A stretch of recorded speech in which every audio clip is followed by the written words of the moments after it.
अगर सोना गर्म करने से पिघलता है तो सोने की लंका जलकर राख कैसे हुई। दोस्तों, आपने सुना होगा कि अगर सोने को गर्म किया जाए तो वो पिघल जाता है, फिर हम जो चाहे उसे वो आकार दे सकते हैं। आपने अपने सोने के जेवरों के साथ ऐसा कई बार करवाया भी होगा, लेकिन क्या आपने कभी ये सोचा है जब रावण की सोने की लंका में हनुमान जी ने आग लगाई तो वो पिघलने की बजाय राख कैसे बन गई। आपको बता दें कि इसके पीछे की वजह कुछ और नहीं बल्कि महादेव और पार्वती जी हैं। जी हाँ, आप सोच रहे होंगे कि रावण की सेना की लंका से भला इनका क्या लेना देना। आपके इस सवाल का जवाब एक कथा में छिपा हुआ है। दरअसल भगवान शिव बहुत ही साधारण जीवन जीते हैं। उनको ना तो किसी महल की जरूरत होती है और ना ही किसी भवन की, लेकिन पार्वती जी चाहती थी कि जैसे सभी देवताओं के पास उनका कोई ना कोई धाम है, वैसे ही उनके पास भी हो, और उनके अंदर ये लालसा पैदा की देवी लक्ष्मी ने। एक बार की बात है दोस्तों, पार्वती जी ने भगवान श्री हरि विष्णु और माता लक्ष्मी को कैलाश पर्वत पर आमंत्रित किया। दोनों ने उनका आमंत्रण बड़े प्यार से स्वीकार किया और कैलाश पहुंच गए। लेकिन कैलाश में रुकना हर किसी के बस की बात कहाँ। कुछ ऐसा ही हुआ देवी लक्ष्मी के साथ। वो जैसे ही कैलाश पहुंची, उनसे वहां की ठंड बर्दाश्त नहीं हुई। ठंड के मारे वो जोर जोर से कांपने लगी। कांपते हुए स्वर में उन्होंने पार्वती जी से कहा, देवी, आप बर्फ के बीच इन ठंडी हवाओं में कैसे रह लेती हैं?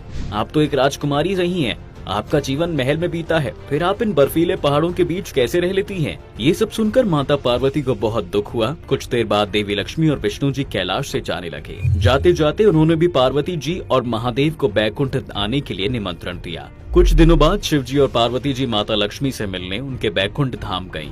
वहाँ के वैभव और ऐश्वर्य को देखकर पार्वती जी को देवी लक्ष्मी की कही सारी बातें फिर से याद आ गईं। तभी उन्होंने तय किया कि अब वो भी अपने लिए एक महल बनवाएंगी और उसी में महादेव के साथ रहा करेंगी। बैकुंठ धाम से जब माता पार्वती शिव जी के साथ वापस आईं, तो उन्होंने अपने मन की बात महादेव को बताई।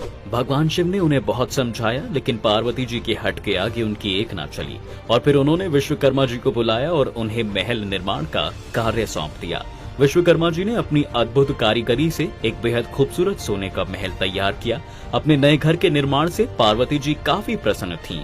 उन्होंने सभी देवी देवता और ऋषि मुनियों को स्वर्ण महल में आने का निमंत्रण दिया। कुछ ही देर में महल की चर्चा चारों ओर होने लगी, जिसके परिणाम स्वरूप महल की भव्यता और वैभव देखने सभी देवी देवता पहुंचे। इसके बाद जरूरत थी दोस्तों तो एक विद्वान पंडित की, जो महल के गृह प्रवेश की पूजा करा सके, और इसके लिए ऋषि विश्वा को बुलाया गया, जो कि रावण के पिता थे। उस समय उनकी गिनती विद्वान पंडितों में की जाती थी। विश्वा ऋषि वहां आए और उन्होंने महल की वस्तु प्रतिष्ठा की पूजा की, लेकिन महल की सुंदरता देख उनका मन भी डोल गया। इसलिए जब ऋषि विश्वा से दक्षिणा के लिए पूछा गया तो उन्होंने दक्षिणा में उस महल को ही मांग लिया। अब क्योंकि पंडित को बिना दक्षिणा के खाली हाथ लौटाया नहीं जाता, इसलिए महादेव ने वो महल ऋषि विश्वा को भेंट कर दिया। ये सब देखकर देवी पार्वती क्रोध से आग बबूला हो उठी। उन्होंने जिस महल को इतने मन से बनवाया वो एक झटके में किसी और का हो गया।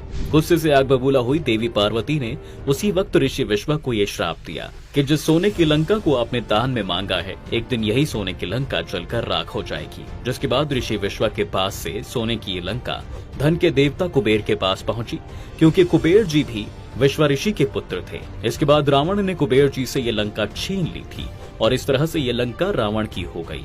सालों बाद जब रावण ने देवी सीता का हरण कर लिया था, तब उनका पता लगाने हनुमान जी लंका पहुंचे।